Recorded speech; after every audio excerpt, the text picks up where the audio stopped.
This isn't a rumor, an article, or a censored memoir. For the first time, Linda Ronstadt has openly named the individuals who hurt her the most in her career. 5 names. 5 stories. Ones she once thought she'd carry silently to her grave. No one pushed her. No one manipulated her.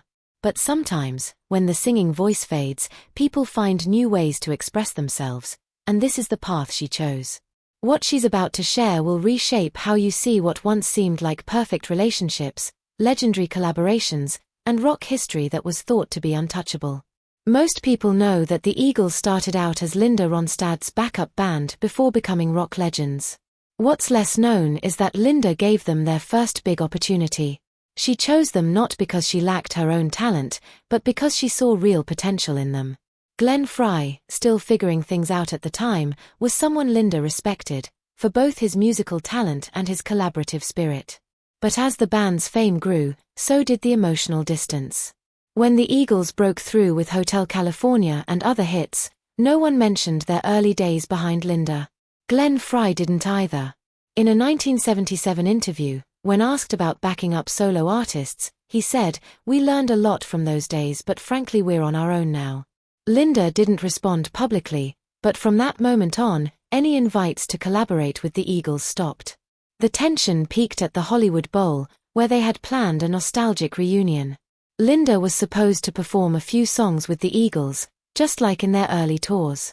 But right before the final setlist was decided, Glenn Frey's manager called to propose a change. They wanted the Eagles to close the show. Linda declined. She didn't crave the spotlight, but she couldn't bear to have her place in the story erased, especially by someone who once walked off her stage. In response, Frey cancelled the joint performance. His final message: "I don't think the audience will be expecting you anymore." Linda doesn't resent competition, but with Glenn, she saw something else: avoidance. She doesn't need recognition, but she knows when someone is trying to write her out of history. Years later, during a private conversation with a journalist, Linda was asked why she never appeared at any Eagles tribute events. Having laid the foundation for them, she just laughed and said, "Some people are fine living with the story they've written. I'm not." It wasn't Glenn Frey as a person that Linda resented. It was what he had come to symbolize, a way of advancing by ignoring where you began. She never expected gratitude, but she couldn't forget being overlooked. When Frey passed in 2016, Linda made no public statements, nor did she attend any memorials. Privately, she told a close friend, "I wish him peace. But if there's one thing I regret, it's thinking we were allies."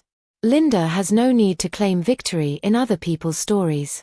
When Linda reflects on her past, it's not fame that brings Frey to mind first, it's the lingering sense of being left out of a story she felt she had every right to be part of. He may have been the man who saved the world, but he left her behind. Among the musicians she admired, Neil Young stood out. He was bold, anti-war, and always stood up for the underdog, values Linda deeply believed in. But that very likeness between them led to one of the most painful divides in her music career. In 1976, both Linda and Neil were invited to perform at a benefit concert supporting immigrant workers in California. The event was meant to be one of unity and shared purpose. Yet, from their first meeting, Linda sensed tension. She offered songs like Desperado and Blue Bayou, light in sound but rich in emotional weight. Neil dismissed her suggestions. "We're not here to sing salon music," he said with a mocking tone. Linda bit her tongue. The second time she tried to discuss the setlist, Neil cut her off again, insisting real protest songs shouldn't be easy on the ears. To Linda, his rejection wasn't just artistic, it felt like he was denying her a voice in a cause she cared about. That day, Linda was pushed to the sidelines, not included in the main acts as originally planned. She didn't raise a fuss, but once off stage, she wept in the dressing room, not because of being ignored, but because she'd been excluded from something that should have included her. She said nothing to Neil, not a word of protest or confrontation. But from that night on, she declined every opportunity to work with him. When a producer later asked if she'd do a live TV duet with Neil, Linda replied, "I choose not to stand next to someone who despises me." Neil, however, didn't stay quiet. In a 1978 interview, when asked about women in the protest movement, He said, "Some have good voices but not the guts to touch what really hurts." Linda knew he meant her, and she never forgot. She didn't speak out publicly. No interviews, no backlash. But years later, at a casual gathering with friends in the industry, Neil's name came up. Someone asked what she thought of him after all that time. Linda didn't hesitate. In a calm, clear voice, she said, "He's very good at making people believe he's on the right side, even when he's the one silencing them." In the years that followed, Linda steered clear of any project involving Neil. Even when he sent an apology through a mutual friend, she chose not to reply. It wasn't out of hate, she simply didn't believe in apologies that came too late. To her, Neil symbolized a kind of male artist who always assumed his voice mattered more. Their cause always seemed more important than anyone else's. They believed women should stick to love songs and stay out of protests unless specifically invited to join. But Linda never needed their permission. Still, when someone she once trusted pushed her aside, it wasn't just disappointing, it was suffocating. Years later, when asked if she would have responded differently if given the chance, Linda said, "I wouldn't have needed to defend myself. Time would have done that for me." What hurt her most wasn't the rejection itself, it was realizing that someone who claimed to fight for justice dismissed her ability to do the same simply because she took a quieter path. It was a path just as righteous, just not as loud. Neil Young kept performing, kept advocating, and continued receiving praise. Linda remained silent. But that silence left a scar. If she had to name the one person who made her lose faith in her allies, it would be Neil. That was the cruel, ongoing joke.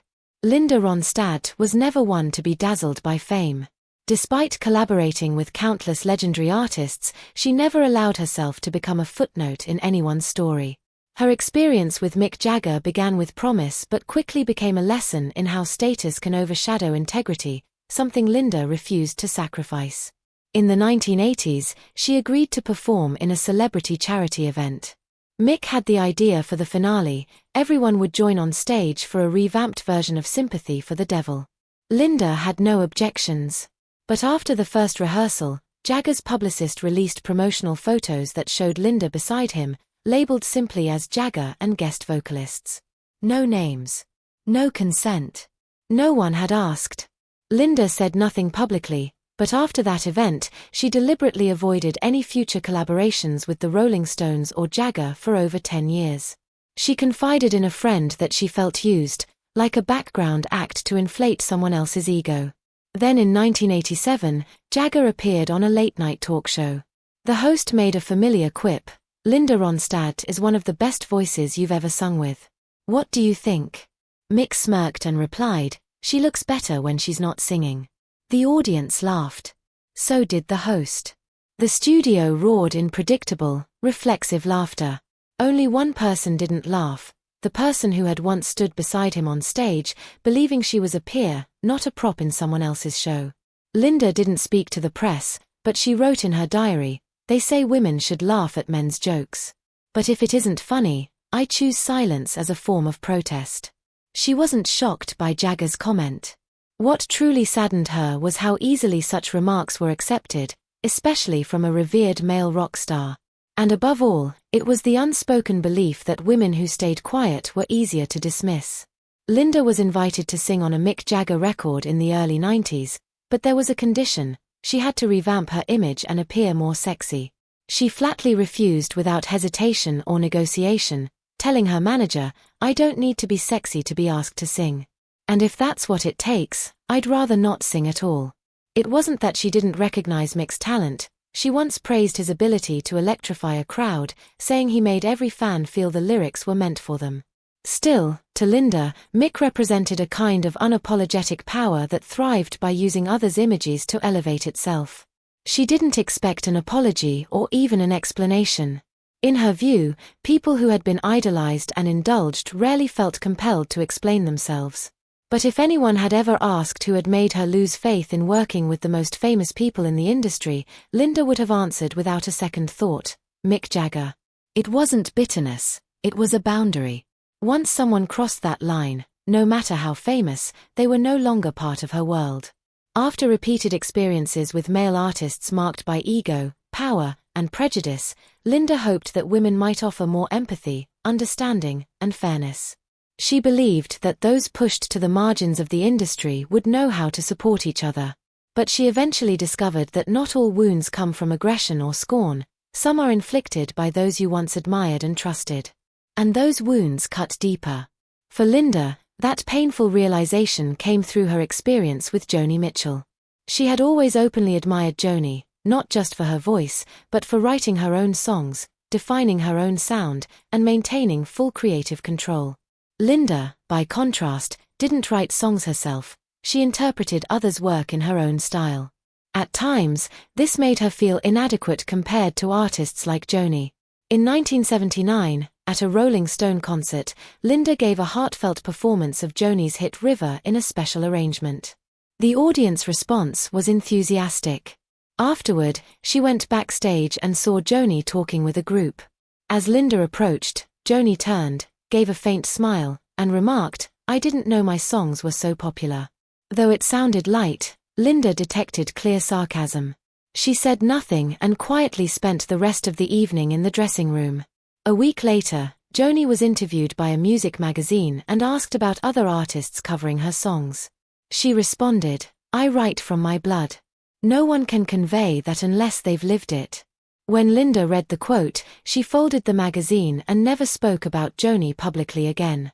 Later, when producers suggested including Joni's songs on a ballad album, Linda declined, not because she disliked the music, but because she didn't want to be associated with someone who had once made her feel as if she wasn't authentic enough to express someone else's sorrow. In the years that followed, whenever Joni Mitchell's name came up, Linda never avoided the subject, but she also never ventured beyond a neutral stance. There was no criticism, no praise, just a calm, composed attitude.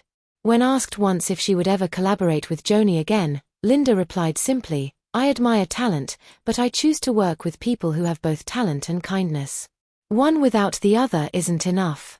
To Linda, Joni wasn't an enemy, but she was someone who had made her question her own self-worth, something no one else had ever managed to do, not even the men who had openly shown their disdain. But that doubt didn't break Linda. Instead, it helped her better understand her place in the music world. She was an artist who sang songs that resonated deeply with her, even if she hadn't written them, and that didn't make her any less authentic. During a late-night recording session, when only a few people were left in the studio, Linda confided in a close friend, "I used to think I wasn't deep enough, just someone voicing another's lyrics. But then I listened to my own recordings and realized, it's how you tell the story that gives a song its meaning. Not a replica, a soulful version of yourself." Linda never sought external validation. But with Joni Mitchell, things were different. Not because Joni was superior, but because Linda had believed they shared a deeper understanding. What lingered wasn't rivalry, but the coldness from someone she once looked up to, an indifference that stayed with her for years. It created a quiet ache, the sense of always being a step behind, even if no one had ever said it aloud. When bonds in music falter, it's often more than just creative differences. Linda Ronstadt didn't have many close friends in the music industry, but her relationship with Dolly Parton stood out as one of the few strong connections. Alongside Emmylou Harris, the three formed a powerful trio, not just as collaborators, but as sisters in music. Their joint albums, Trio and Trio 2, reflected this closeness. The original Trio album, released in 1987, was a clear success. But behind the scenes, things weren't always so harmonious. Years later, during the making of Trio 2, Dolly asked for her vocals to be removed from certain tracks, citing personal and scheduling reasons. Linda and the producers agreed and left only her and Emmylou's vocals on select songs. Linda assumed everything was settled. But when the album came out, Dolly was upset, caught off guard by how it had been handled. After that, there was no real conversation, no public dispute, just a silence that stretched for years. Linda felt misunderstood in a space where she once believed there was mutual trust. For Dolly, it might not have been confusion, but a feeling of exclusion from a project she had invested herself in deeply. What once felt unbreakable began to fracture over issues that seemed minor on the surface. Neither woman made the move to reconnect. Linda didn't resent Dolly's decision to step back. She respected her need for creative control and understood the demands of a busy schedule. What hurt more was that neither of them reached out to mend what had quietly unraveled. They needed to sit down and talk things through to clear up the misunderstandings. At one time, they had enough trust to create together, to step onto the stage without rehearsing, and to sing in harmony without saying much. But after that, it was as if all the energy had vanished. No scandals, no publicity, no criticism, just silence.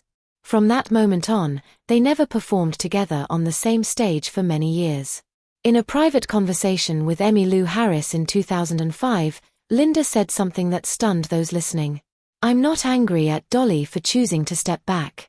What upsets me is that she never asked me before, assuming I was deliberately trying to push her out. It wasn't an accusation but a feeling of regret. Because if they had simply talked openly once, all those misunderstandings might have been resolved.